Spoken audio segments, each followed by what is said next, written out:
Hello student, कैसे हैं? मैं सोनू सर आपको सॉल्यूशन चैप्टर पढ़ा रहे थे ना। सॉल्यूशन चैप्टर में आज जो टॉपिक हम लोग शुरू करेंगे, colligative properties and determination of molar mass, मतलब अनुसंख्यक गुणधर्म और उसके आणविक द्रव्यमान का निर्धारण।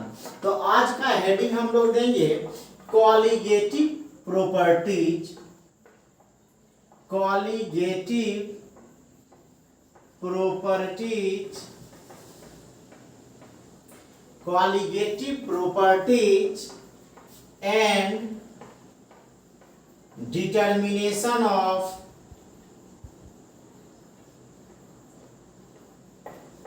molar mass।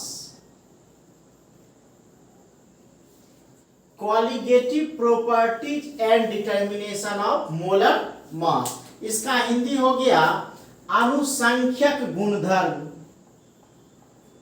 अनुसंख्यक गुणधर्म एवं आणविक द्रव्यमान का निर्धारण, एवं आणविक द्रव्यमान का निर्धारण, एवं आणविक द्रव्यमान का निर्धारण। सबसे पहले जाने की कॉलिगेटिव क्या होता है। नहीं, तो यह कॉलिगेटिव एक लैटिन वर्ड है। कॉलिगेटिव क्या है? एक लैटिन वर्ड है। यह एक लैटिन वर्ड है जो को प्लस लीगर से मिलकर बना है। को का मतलब होता है टुगेदर, टुगेदर, और लीगर का मतलब होता है टू बाइंड, मतलब एक दूसरे के साथ बंधने का या जुड़ने का गुण ही क्या कहलाता है? कॉलिगेटिव कहलाता है। तो यह कॉलिगेटिव क्या हो गया कि इसमें हम लोग दो कणों के बीच, दो जो है यूनिट के बीच एक रिलेशन को हम लोग डेवलप करते हैं। कॉलिगेटिव एक लैटिन वर्ड को प्लस लीगर से बना हुआ है। को का मतलब होता है टुगेदर और टू बाइंड, यह हो गया कॉलिगेटिव। अब समझिए कि कॉलिगेटिव में क्या होता है कि यह एक बर्तन है,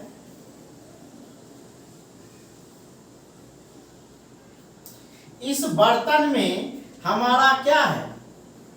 सॉल्यूट है, सॉल्यूशन है, नहीं, सॉल्यूट है और सॉल्वेंट है। तो जैसे सॉल्यूट और सॉल्वेंट जो है, तो एक चीज ध्यान देंगे कि विलय जो है, सॉल्यूट जो है, यह नॉन वोलेटाइल है। विलय क्या है? अवाष्पशील, अवाष्पशील, मतलब विलय का कोई वाष्प नहीं बनता है। और यह जो विलयन है, यह जो विलयन है, यह विलयन या तो तनु होगा या फिर आदर्श होगा। यह विलयन हमारा क्या है? तनु या आदर्श। यह विलयन हमारा क्या है? तनु है या आदर्श है। अब कहता है इसका डिफिनेशन कॉलिगेटिव प्रॉपर्टीज का क्या होगा। तो समझिए कि हम बताएं कि विलय अवाष्पशील है और विलयन तनु या आदर्श है, जिसमें यह विलय मिला हुआ है, इस विलायक में जो विलय मिला हुआ है। अब कहता है इसका डिफिनेशन कि अवाष्पशील विलय युक्त विलयन के, अवाष्पशील विलय युक्त विलयन के वैसे भौतिक गुण, अवाष्पशील विलय युक्त विलयन के वैसे भौतिक गुण जो विलायक के नियत आयतन में घुले हुए, ठीक है, क्या बोले? विलय अवाष्पशील विलय युक्त विलयन, विलयन कैसा होगा? तनु या आदर्श के वैसे भौतिक गुण जो विलायक के नियत आयतन में घुले हुए विलय के कणों की संख्या पर निर्भर करता है। विलय के कणों की संख्या पर निर्भर करता है, उसके रासायनिक संरचना और प्रकृति पर नहीं। यही कॉलिगेटिव प्रॉपर्टी कहलाता है। तो कॉलिगेटिव प्रॉपर्टी किसको कहेंगे? अवाष्पशील विलययुक्त विलयनों के अवाष्पशील विलययुक्त विलयनों के वैसे भौतिक गुण, अवाष्पशील विलययुक्त विलयनों के वैसे भौतिक गुण जो विलायक के नियत आयतन में घुले हुए, एक निश्चित मात्रा में नियत आयतन में घुले हुए विलय के कणों की संख्या पर निर्भर करता है, उसकी संरचना या प्रकृति पर नहीं। उसी को हम लोग क्या कहते हैं? अनुसंख्यक गुण कहते हैं। तो क्या लिखेंगे? अवाष्पशील विलययुक्त अवाष्पशील विलय युक्त अवाष्पशील विलय युक्त विलयनों अवाष्पशील विलय युक्त विलयनों, विलयन कैसा होगा मेरा? तनु या आदर्श?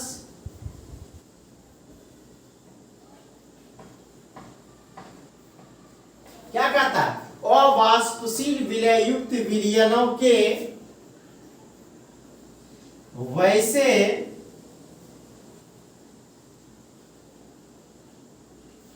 भौतिक गुण अवाष्पशील विलययुक्त विलयनों तनु या आदर्श के वैसे भौतिक गुण जो विलायक के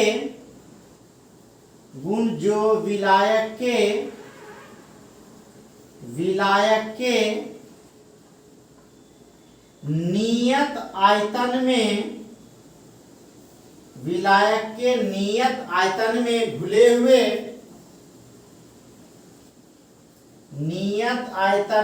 घुले हुए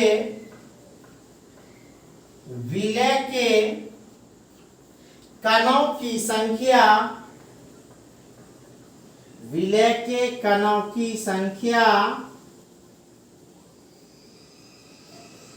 पर निर्भर करती है।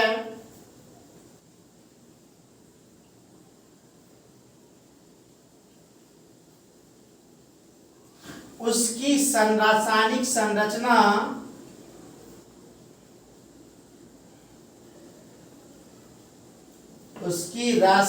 संरचना या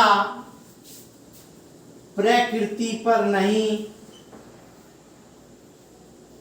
उसकी रासायनिक संरचना या प्रकृति पर नहीं क्या कहलाएगा?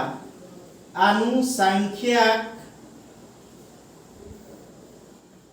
गुण कहलाता है। किसी किसी किताब में अनुसंख्यक गुणधर्म भी लिखा होता है, ठीक है? अनुसंख्यक गुण कहलाता है, अनुसंख्यक गुणधर्म कहलाता है। क्या कहेंगे सर? इसी डायग्राम में सारा डिफिनेशन छुपा हुआ, समझिए कि अवाष्पशील विलययुक्त विलयनों के वैसे भौतिक गुण, अवाष्पशील विलययुक्त विलयनों के वैसे भौतिक गुण जो विलायक के नियत आयतन में, यह इसकी मात्रा नियत है, नियत आयतन में घुले हुए विलय के कणों की संख्या पर, एक नियत मात्रा है विलायक का जिसमें विलय का कितना कण घुला हुआ है, वह कहता है कि उसकी संख्या पर निर्भर करता है, ना तो उसके रासायनिक संरचना पर और ना ही उसकी प्रकृति पर। उसे ही अनुसंख्यक गुण कहते हैं। फटाक से स्क्रीनशॉट लीजिए। या हम लोग देखेंगे कि यह 4 प्रकार के होते हैं और यह टॉपिक ही सर मोस्ट VVI है, तो काफी मन से इसको पढ़ेंगे। हर एक इस सॉल्यूशन चैप्टर से अगर क्वेश्चन पूछा जाता है तो सबसे ज्यादा क्वेश्चन अगर इस चैप्टर से रहेगा तो इसी टॉपिक से, कॉलिगेटिव प्रॉपर्टी से रहेगा। इसलिए इसको ध्यान से पढ़ेंगे और काफी मजेदार तरीके से पढ़ेंगे, ठीक है? तो फटाक से स्क्रीनशॉट लीजिए।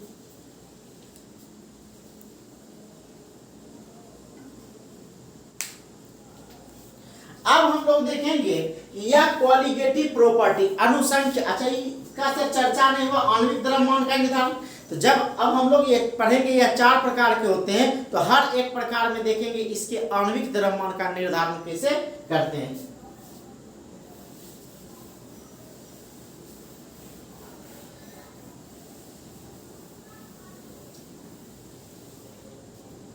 तो क्या बोले, यह 4 प्रकार के होते हैं, यह 4 प्रकार के होते हैं, यह 4 प्रकार के होते हैं। सबसे पहला जो इसमें प्रकार है वह है relative lowering of vapour pressure, relative lowering of vapour pressure. इसका हिंदी हुआ सर वाष्प दाब का आपेक्षिक अवनमन, वाष्प दाब का आपेक्षिक अवनमन। दूसरा है एलिवेशन ऑफ बॉइलिंग पॉइंट, क्वथनांक का उन्नयन। तीसरा है sir depression of freezing point, हिमांक का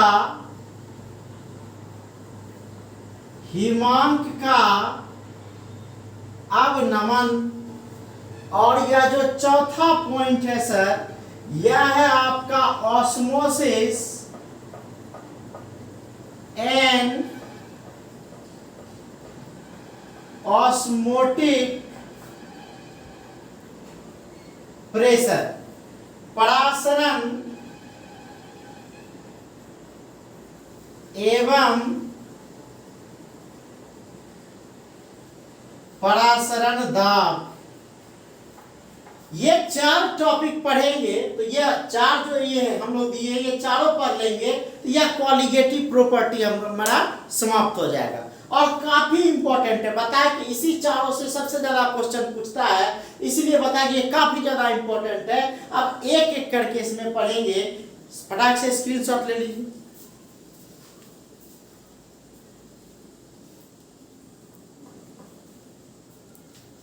तो हम लोग इसमें पहला देखेंगे वाष्प दाब का आपेक्षिक अवनमन, relative lowering of vapour pressure. यह relative lowering of vapour pressure क्या होता है, एक एक करके हम लोग पढ़ेंगे। तो पहला जो हम लोग पढ़ेंगे इसमें relative lowering of vapour pressure, वाष्प दाब का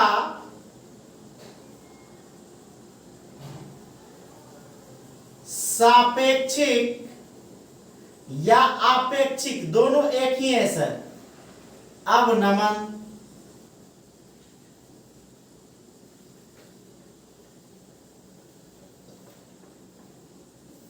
अब कहता है relative lowering of vapour pressure, तो सबसे पहले तो वाष्प दाब का अपेक्षिक अवनमन।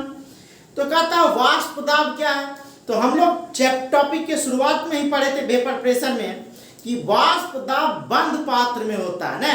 तो बंद पात्र में क्या होता है कि यह जो है द्रव और वाष्प जब साम्य अवस्था में आ जाते हैं तब द्रव के ऊपर वाष्प द्वारा जो दाब आरोपित होता है उसी को वाष्प दाब कहते हैं ना। तो अब हम लोग सबसे पहले देखें क्या वाष्प दाब का सापेक्षिक अवनमन है। तो पहले हम लोग इसमें देखते हैं वाष्प दाब का अवनमन। अगर हमको वाष्प दाब का अवनमन पता चल जाता है तो वाष्प दाब का सापेक्षिक अवनमन आसान तरीके से पता चल जाएगा। तो पहला हम लोग देखें वाष्प दाब का अवनमन, वाष्प दाब का अवनमन। ये वाष्प दाब का अवनमन क्या होता है, अवनमन का मतलब होता है घट जाना। वाष्प दाब का घट जाना ही क्या कहलाता है, अवनमन कहलाता है। तो वाष्प दाब का अवनमन में क्या होगा, वाष्प दाब का घट जाना वाष्प दाब का अवनमन कहलाता है। और वाष्प दाब कब घटेगा, कि जब किसी वाष्पशील विलायक में अवाष्पशील विलय मिलाया जाता है। जब किसी वाष्पशील विलायक में अवाष्पशील विलय मिलाया जाएगा तो उसके वाष्प दाब में कमी हो जाएगी। हम लोग पढ़े थे इसके पहले आइडियल नॉन आइडियल सॉल्यूशन में। तो वाष्प दाब का अवनमन, अवनमन मतलब कमी, तो वाष्प दाब का अवनमन में क्या लिखेंगे कि अवाष्पशील विलय युक्त, अवाष्पशील विलय युक्त, अवाष्पशील विलय युक्त विलयन का वाष्प दाब, अवाष्पशील विलय युक्त विलयन, विलयन का वाष्प दाब, अवाष्पशील विलय युक्त विलयन का वाष्प दाब क्या होगा, शुद्ध विलायक के, शुद्ध विलायक के वाष्प दाब से कम होता है।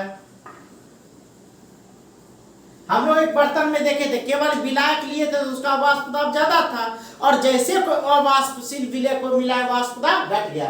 तो वही कहता है अवाष्पशील विलय युक्त विलयन का वाष्प दाब शुद्ध विलायक के वाष्प दाब से क्या होता है, कम होता है।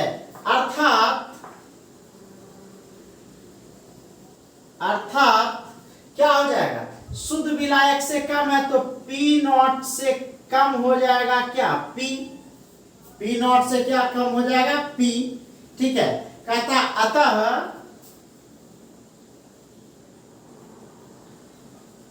वाष्प दाब का अवनमन बराबर, अतः वाष्प दाब का अवनमन बराबर, अच्छा वाष्प दाब के अवनमन को डेल पी लिख सकते हैं, चेंज जो हो गया तो इसको डेल पी लिख सकते हैं। तो कहता है वाष्प दाब का अवनमन बराबर क्या हो जाएगा, इतना में से इतना घट जाएगा, क्योंकि सिर्फ विलायक था तो उसका वाष्प दाब ज्यादा था, और जैसे कोई अवाष्पशील विलय मिलाए तो वाष्प दाब क्या हो गया, पहले से घट गया। तो यहां लिख सकते हैं P not A minus P A, P not A minus P A. अब कहता है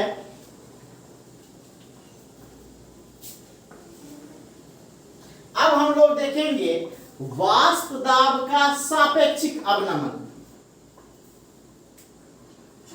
वाष्प दाब का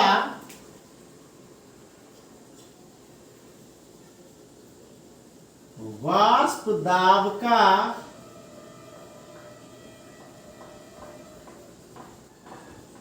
सापेक्षिक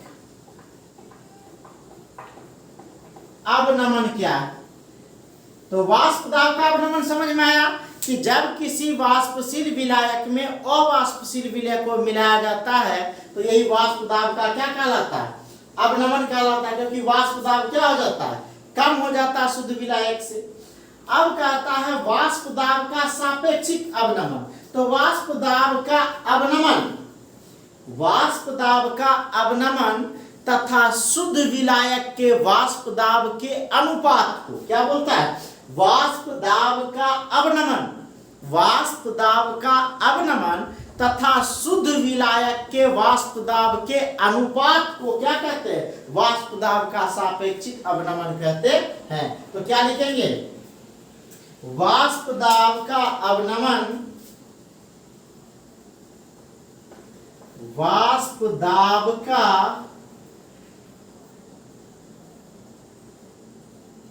अवनमन तथा शुद्ध विलायक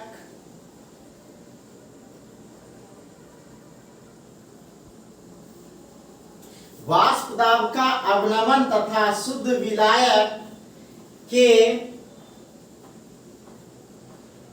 वाष्प दाब के वाष्प दाब का अवनमन तथा शुद्ध विलायक के वाष्प दाब के अनुपात को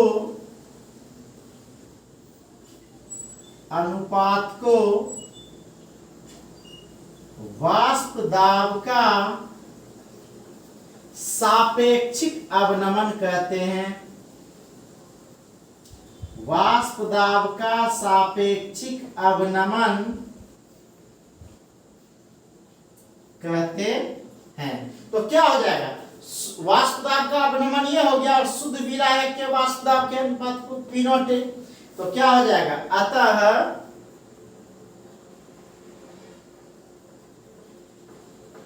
वाष्प दाब का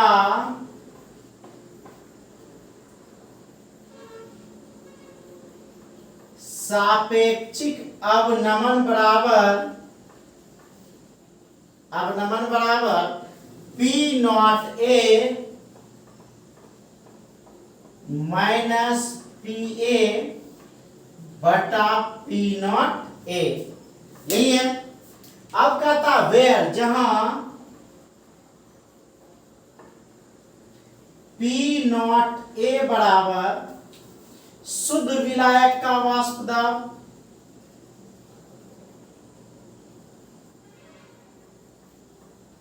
शुद्ध विलायक का वाष्प दाब,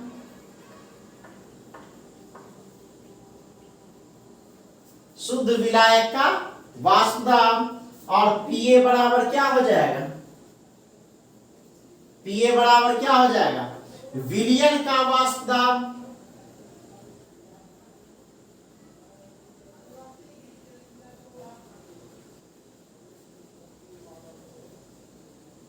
ठीक है, क्यों कहता है विलयन नहीं लिखेंगे, यहाँ विलायक लिख लेते हैं। ए मतलब विलायक है, तो हम लोग सिर्फ विलायक का लिख लेते हैं। विलायक का वाष्प दाब कब, या विलायक का वाष्प दाब तब जब इसमें अवाष्पशील मिला हुआ हो तब, तो विलयन का ही वाष्प दाब हो जाएगा। ठीक है, फटाक से स्क्रीनशॉट लीजिए।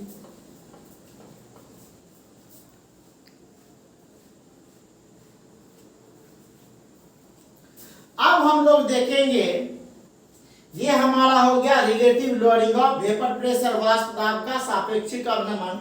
अब हम लोग इसका कंपैरिजन करेंगे राउल्ट्स लॉ से ना। तो राउल्ट्स लॉ में हम लोग क्या पढ़े थे उसको देखेंगे, किसके लिए, अवाष्पशील विलय के लिए थे। जब विलय मेरा अवाष्पशील था तो राउल्ट का नियम क्या था कि PA बराबर P नॉट A x से, तो वही देखेंगे हम लोग इससे और निकालेंगे रिलेशन, यह आ जाएगा कैसे, तो ये देखते हैं।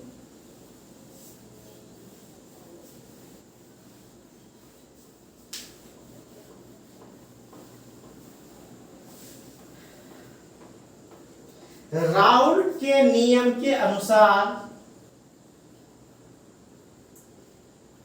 राउल्ट के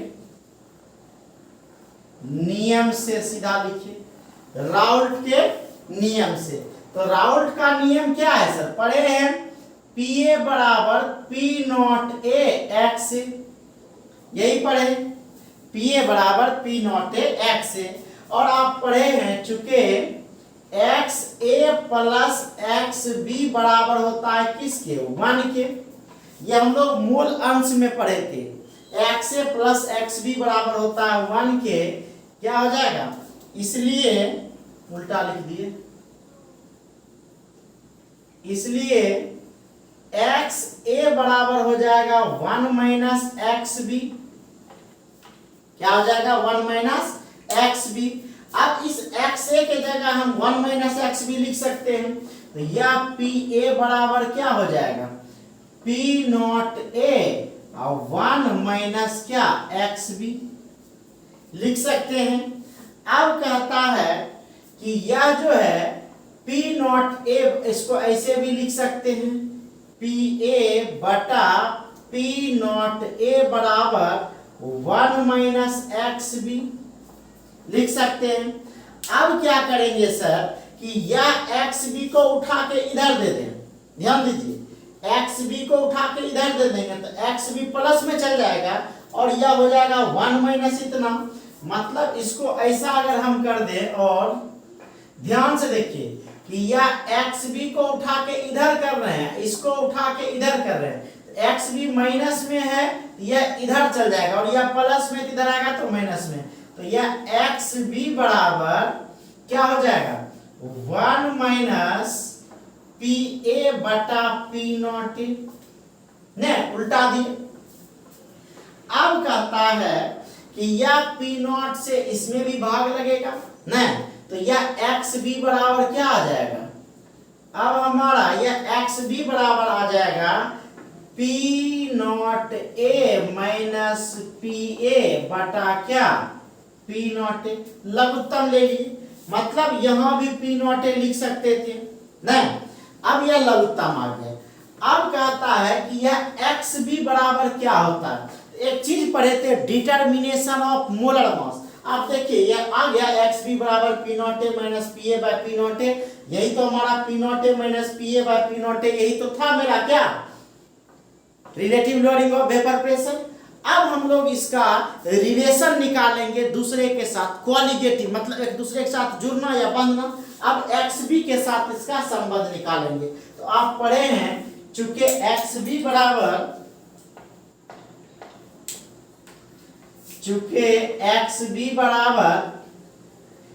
एन बी बटा N B plus N A, नहीं एन बी बटा N B plus N A.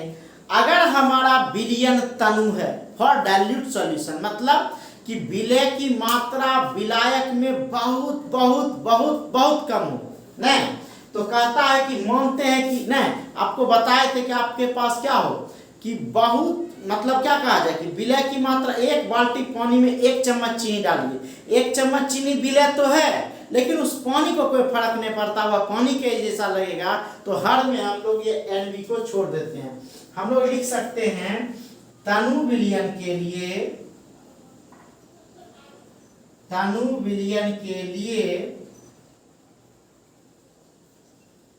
N B very very less than क्या एन ए, तो क्या हो जाएगा, तो क्या हो जाएगा एक्स बी बराबर हो जाएगा एक्स बी बराबर हो जाएगा एन बी बटा N A.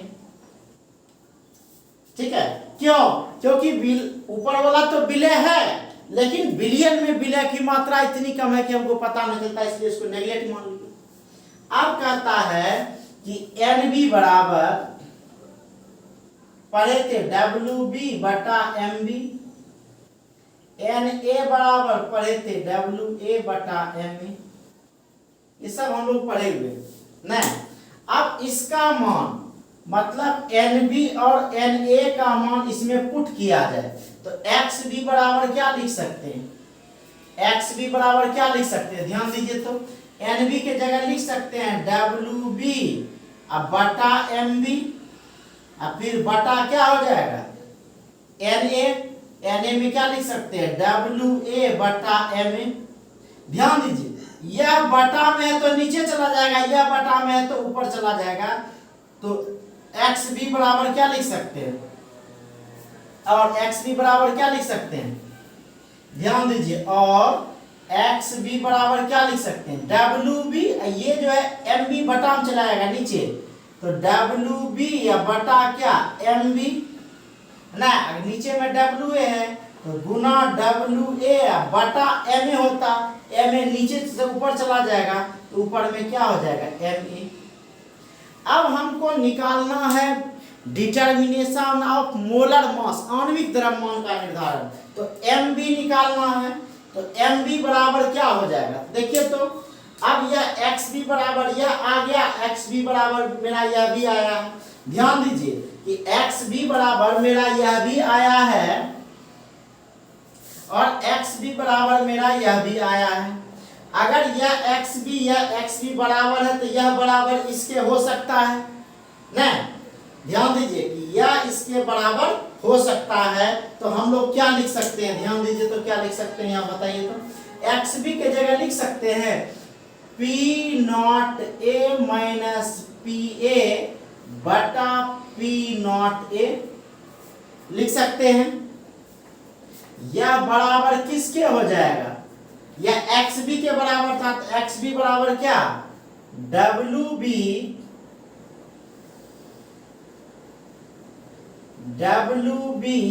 Guna M A बटा एम बी गुना डब्ल्यू ए, यही था। अब हमको निकालना किसका वैल्यू है सर, एम बी का वैल्यू निकालना। तो एम बी का वैल्यू निकालेंगे तो एम बी बराबर क्या हो जाएगा, कोना कोनी गुना हो जाएगा, नहीं यह नीचे चला जाएगा या ऊपर चला जाएगा, तो ऊपर चला जाएगा तो क्या होगा, पी नॉट ए गुना डब्ल्यू बी गुना एम ए बटा क्या हो जाएगा, P not A minus P A, अब गुना क्या हो जाएगा, डब्ल्यू ए। यही हमको क्या करना था, निकालना था।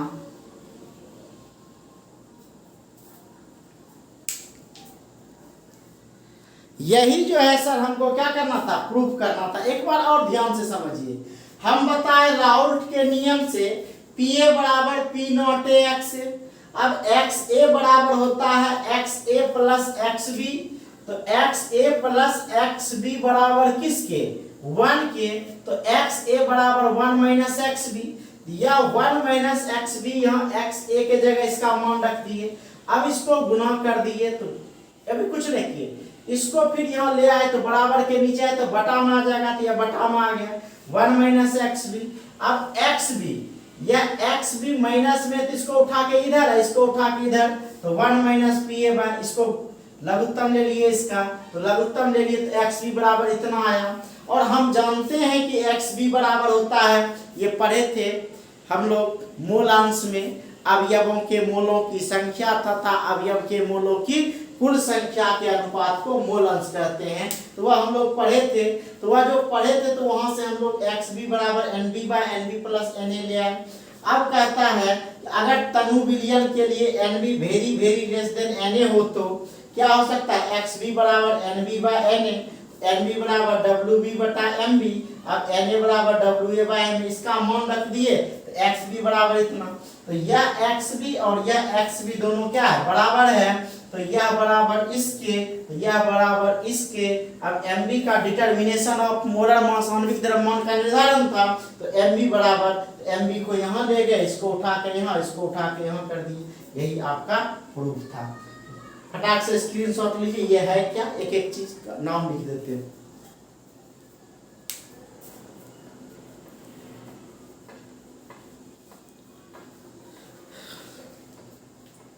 अब हम लोग लिख सकते हैं वेयर, बस इतना लिख देना है।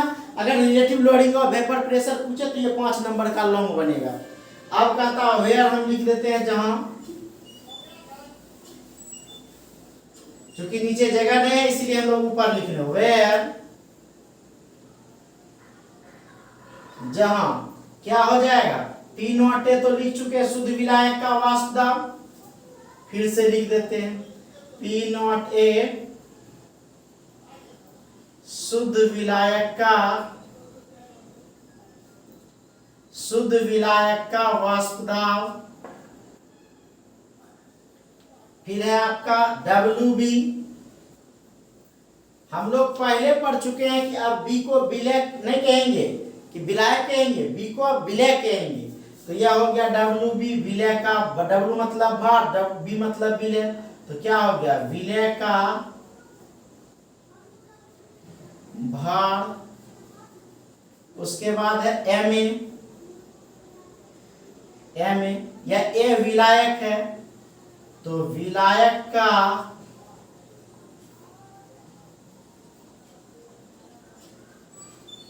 आणविक भार।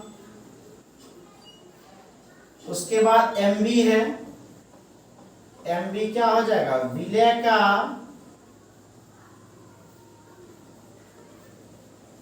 आणविक भार। इसी को सर आणविक द्रव्यमान भी कहते हैं। अब बच क्या गया सर, पी नॉट ए लिख ही दिए, पी ए सॉल्यूशन के लिए हो जाएगा, लिखिए चुके हैं दोनों, W B M B, W B लिखिए दिए हैं, डब्ल्यू ए भी लिख सकते हैं। डब्ल्यू ए बराबर विलायक का भार,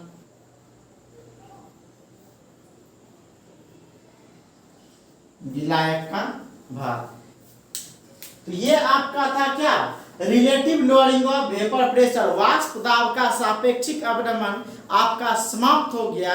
अब हम लोग नेक्स्ट वीडियो में देखेंगे इलिवेशन ऑफ बॉइलिंग पॉइंट, क्वथनांक का उन्नयन। Thank you.